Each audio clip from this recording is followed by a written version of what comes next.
My name is Will. I'm one of the pastors here. A joy to be with you this morning. We are walking through a series on Philippians because the highlighted text up there, the words you just saw in that video, are the most highlighted Bible passage on Amazon Kindle and digital readers in the entire world. More popular than John 3:16, more popular than anything. This idea of the peace of God is something that human beings connect with in this very intentional kind of way. So these past few weeks, we've been walking through this entire letter of Philippians with this idea on the horizon, the peace of God, and seeking to find how we can not just believe in that, but how we can participate in it. So let me say a word about where we are and where we're headed.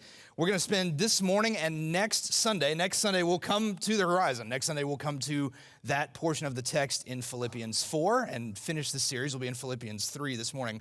And then 2 weeks from today, on August 20th, we start a new series called Resurrection and Relationship. This is a series on human sexuality and the grace of God. We believe that church is a good place to talk about meaningful things. And there is little in this life that is more meaningful than the gift that God has given us in sexuality. And so we're going to spend 6 weeks walking through that series. If you want more information on that, you can find it in our newsletter. Certainly appreciate feedback, prayers, questions, any of that stuff. Let me say, if you're new with us, or if you were here last week, and as Tiana shared, you saw all of our kids, all of our youth, everybody together in one space. It was an amazing day.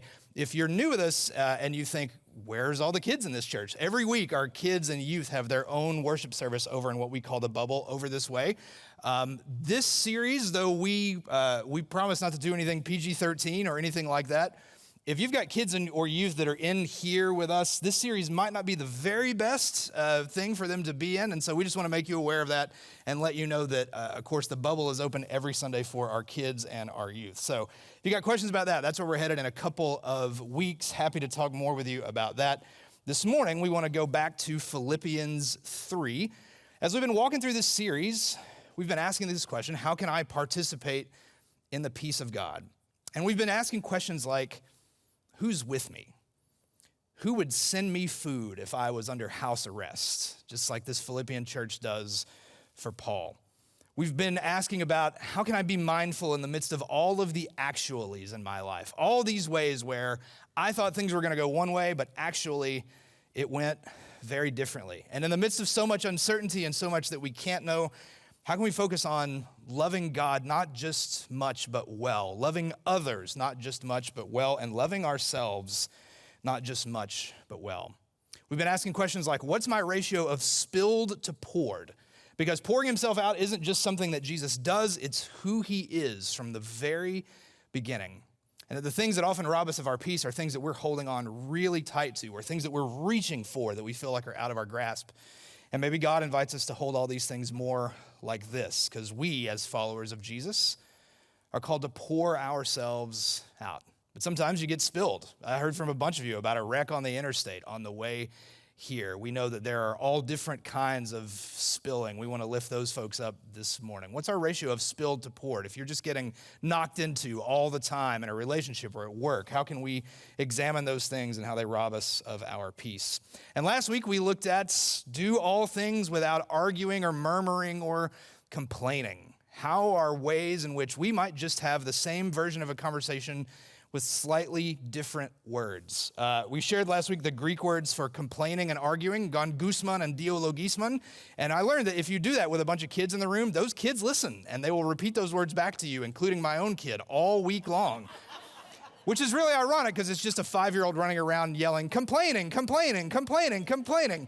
And so now in our house, when someone of any age complains, we say, gongousmon, don't do that. And so how can we have just maybe the same conversation with a slightly different tone or slightly different words, where instead of complaining, it might be asking questions. And instead of murmuring behind someone's back, it might be saying, maybe it's time to have this conversation with that person themselves. Now, all that takes us to Philippians 3. I'm going to start at the end of Philippians 3 this morning and then work our way backwards. So here's the end of Philippians 3. This is Philippians 3 in verse 18.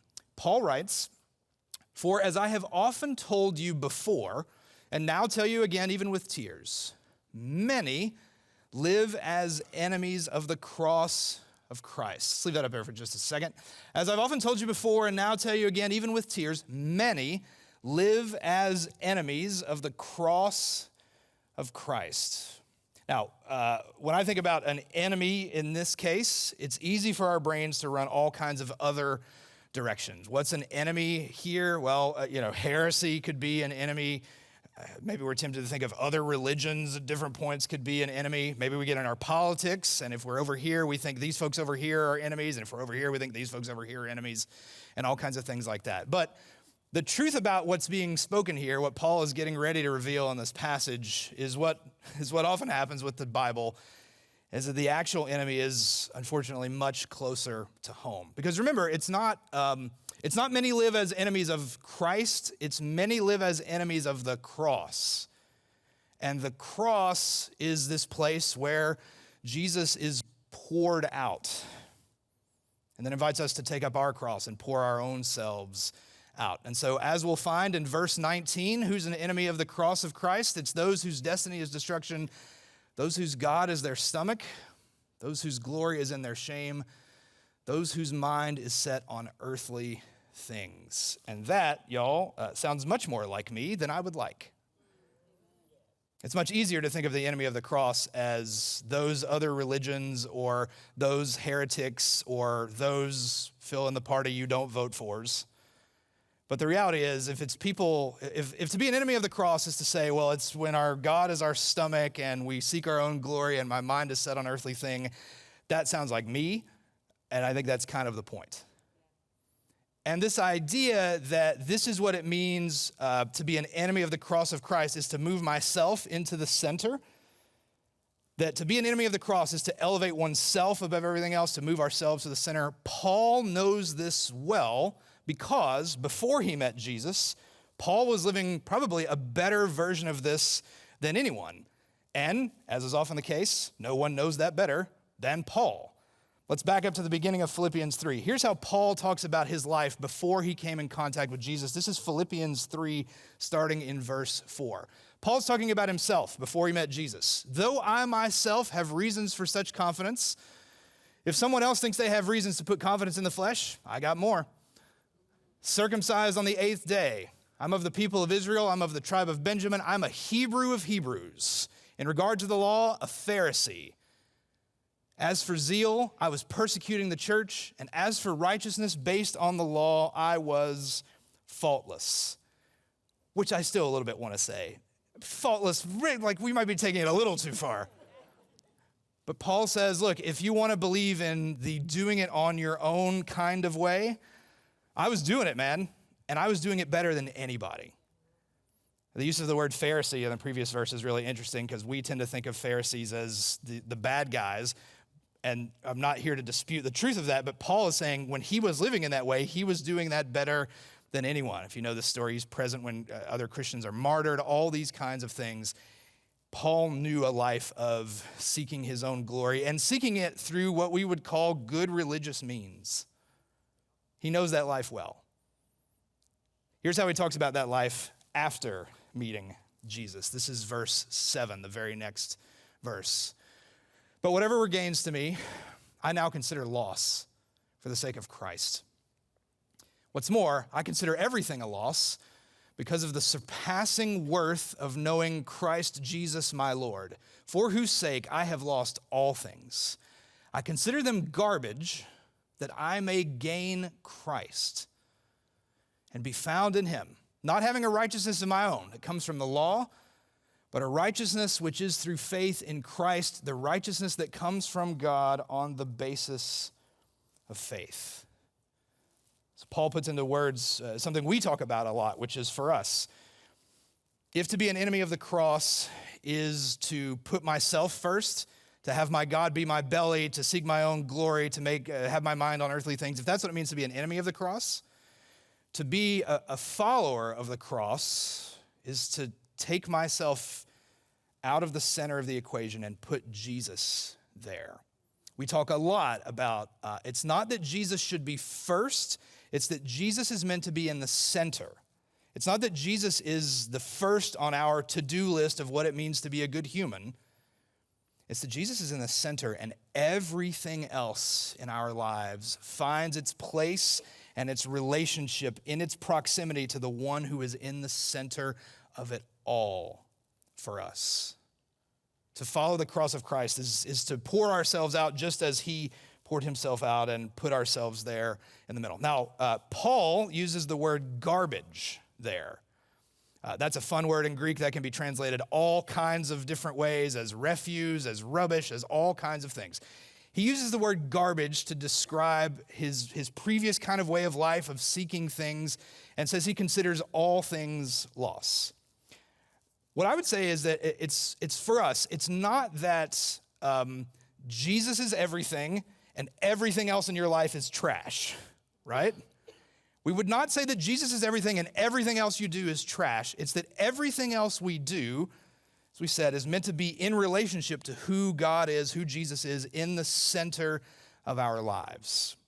But garbage is still a really interesting word. And it's an interesting word in terms of the way it shows up other places in the New Testament.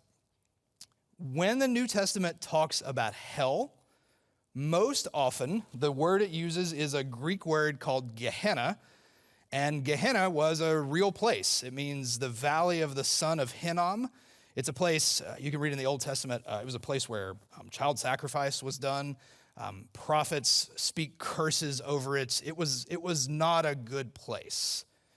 And there's some evidence to suggest that in Jesus' day, this place, Gehenna, that gets translated into hell, in Jesus' day, this was a place where people dumped their trash. So think about the ways we talk about the very worst things.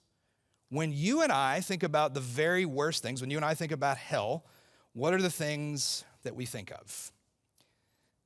Brad's back there running ProPresenter this morning. We're going to ask Brad to do a live Google image search for hell. You ready? Brad's going to go find the tiny cursor on the big screen and type the word HE double hockey sticks into the box. What's going to come up? What do you see? Fire, right?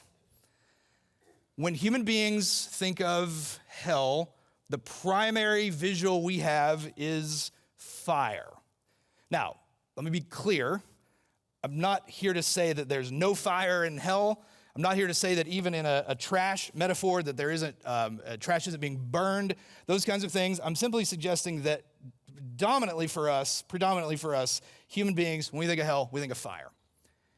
But here's what I would suggest. Jesus shows up and talks about the kingdom of heaven as a present reality, right? Jesus shows up from word one and says, the time has come, the kingdom of God is at hand. Repent and believe the good news. Jesus talks about heaven like it's not just a thing for a place we go after we die, but something that can break through in and through our lives here and now. And if the kingdom of heaven can break through our lives here and now, I wonder, in fact, we don't really have to wonder because we can witness it. Are there ways the kingdom of hell also breaks through into our lives here and now today? And I would simply submit that asking ourselves, okay, look for the fire. If we're looking for where the kingdom of hell is on this earth, look for the fire. That's helpful to a point, but I think it might not end up being a more helpful metaphor than this. Because there's this connotation between the word that Paul uses and this idea of Gehenna that speaks, yes, thank you for taking that off the screen. That's enough hell on the screen for one day. What if our metaphor for the very worst things was instead this? Paul says he considers everything else garbage in comparison to knowing Jesus, but I think what we would say is that's true in the sense of everything needs to find its relationship to who Christ is in the center. The Environmental Protection Agency estimates that we can recycle about 75% of what we throw away. And probably that's a good metaphor, that's a good figure for our own lives as well. Because when we're talking about trash, we're not talking about recycling. We're not talking about mess.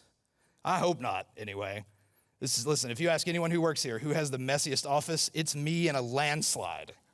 Okay? So this is preaching with, not preaching at. We're not even talking about clutter, maybe so much. Most of the things that we might consider trash, in fact, can be taken and redeemed into something else, or just cleaned up, or better organized, or whatever the case may be. When we think about our lives, we think about the things that rob us from peace. A lot of the things, I would say most of the things in our lives are in fact things that could be redeemed, reorganized, maybe just have the conversation. Maybe we need to, maybe we're getting spilled and we could ask ourselves how we might be poured, all those kinds of things. I think that's true for a lot of things.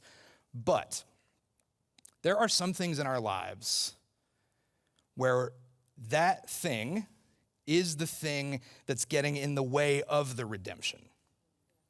Our recovery friends would tell us that no person, no human being is beyond redemption. But sometimes that story has a really hard time starting until we get the drug of choice out of the way. So for us, we would say all things can be redeemed, all people can be redeemed. But sometimes for us, that relationship itself has to go, and a wall needs to come up, and that person can work on their redemption somewhere else while we're working on ours. I mean, what do we know about trash? What do we know about garbage, right? Consider just what comes to mind as we're using this for this construct of kind of the very worst things for us. What do you know about garbage? First of all, garbage contains no worth. It's worthless. That's why you're throwing it away. Again, we're not talking about recycling. We're not talking about what you just need to clean up. We're not talking about clutter or mess. Garbage is something we are throwing away because it contains no more value for us. That's why we're placing it in the trash. Again, people are never garbage. A relationship might need to change, or a boundary might need to be put in place, but another person is never worthless. For us, we would say that what gives our things worth is their proximity to the one in the middle. And that without that, or when we put ourselves in the middle, it is loss. But with Christ in the center, that's how we find worth in all these things. But sometimes there are just things that just don't carry any worth for us anymore. What is the styrofoam of your life? Where when you look at it and you're like, there's nothing else to do with this. This carries no more value for me other than saying, we just need to throw that away. Because oftentimes what stands between us and the peace of God are things that we are holding on to that in fact might need to be thrown away. And in that sense, let me say this as well. Garbage is worthless, and garbage is usually obvious. When our family eats Chinese takeout and they give it to us in styrofoam and we eat it and we enjoy it, Alex and I don't have an existential conversation about what to do with the styrofoam container after we're done with it, right? We throw it away.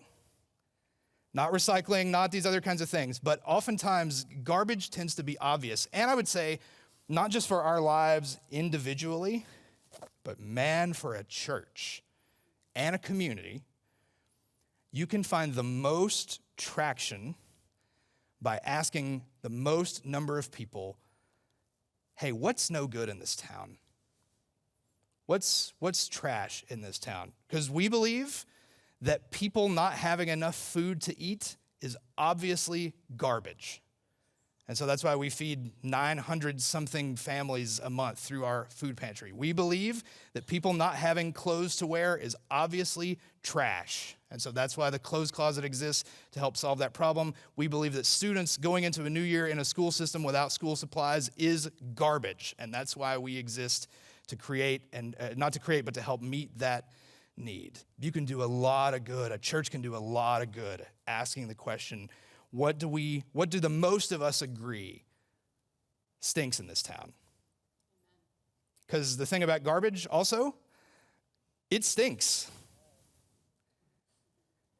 And sometimes about smelliness, when I was a student at UT, shout out to North Carrick. Do people still live in North Carrick? Does anybody know? Yes. All right. North Carrick. Shout out to 129 AB in North Carrick Hall at UT when I lived there in the fall of 99.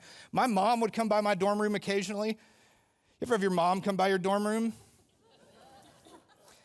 And she would take like, not even 2 full steps, but like a step and a half, the second foot still in the air, and she would be like, oh, no. And be like, it smells like 4 19-year-old boys in here. And we would be like, it does? Like, no girls have been in here in a while. I wonder if that's why. Like, sometimes you can't. Sometimes you've been in it so long you don't know it stinks. Yeah? Sometimes we've been in it so long we don't know it smells bad.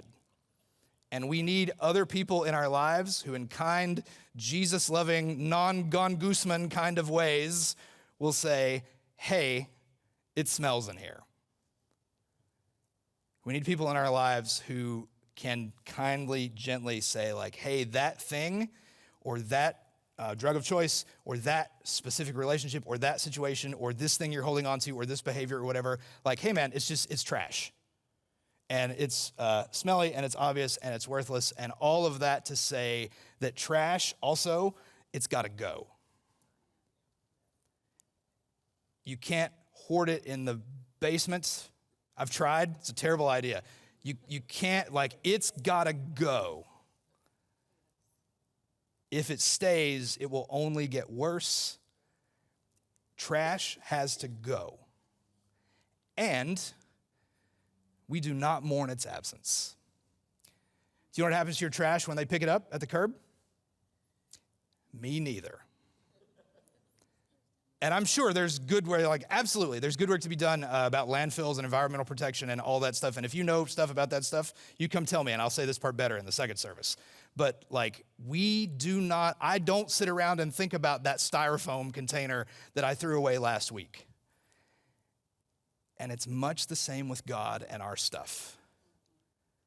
Because no matter how smelly and no matter how big and no matter how like you're trying to get it in a bag, but the bag is breaking at the seams and the box said it would contain 4 times as much stuff, but that's clearly not true. And it's like heavy to get to the curb and all that stuff. I promise you, God has a big truck. And it is big enough for your stuff. The smelliness, the spillage, forgiveness has a big truck. And God takes that stuff away. And God is not sitting there waiting 3 days from now when you do something dumb again and I do something dumb again to be like, let's bring this back out. It stinks still, except now it's 3 days worse. That's not how God works. That's not how the cross works. Forgiveness is a big truck. And there's enough room in it for all of our mess. And most of our stuff can be redeemed, recycled, repurposed, reorganized, just have the conversation, whatever the case may be. But some stuff is just trash, and it's got to go. What is the styrofoam of your life? What stands between us and the peace of God sometimes is saying, if I put Jesus in the center, and I get all these things in relationship to the one who's in the center and I pour myself out, there's some of that stuff that it's just got to go. It's just got to go. Who are the people in your life that can say, yeah, that stinks. Let me help you get it out.